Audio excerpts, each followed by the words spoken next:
Fran Supervisor goes after stifling regulations.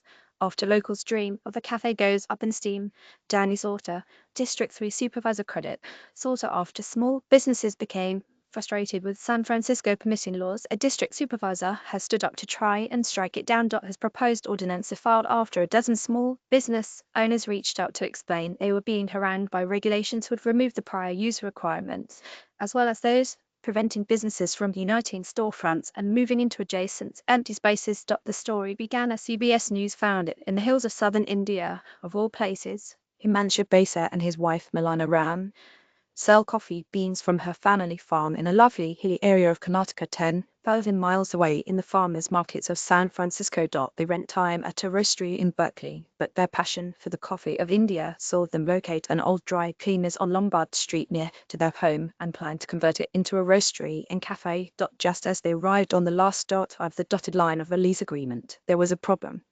The property contained a prior use requirement, which necessitates future owners to use the building as it was already permitted. I went to 2 or 3 more offices in the same department asking, is this really true? Because it made no sense to me. Besa told CBS Bay Area. It's things like that that are really frustrating, especially when we have someone who wants to bring their business to San Francisco and we have all these barriers that are preventing them from opening up, said Danny Sauter, SS District 3 Supervisor and author of a bill that will be up for consideration early in October that would remove the prior use requirement and other stifling regulations.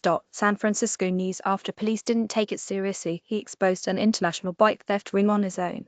We've already had about a dozen different small business owners reach out to us and tell us that without this legislation, they could literally not open what they want to open. What CBS News didn't follow through on was some of the other ways Sauter was tackling overburdensome regulations. To name those they forgot to mention, it's illegal in the neighborhood of Nob Hill to open a business in the arts such as a dance studio.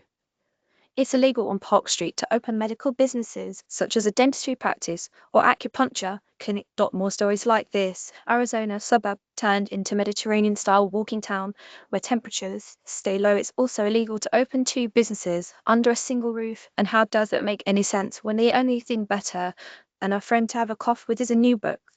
Perhaps bought at a bookstore. Is hopeful the bill will be passed with support from so many small business owners and prospective owners, and that Lombard Street and the surroundings can taste true Indian quality coffee. Watch the CBS story below.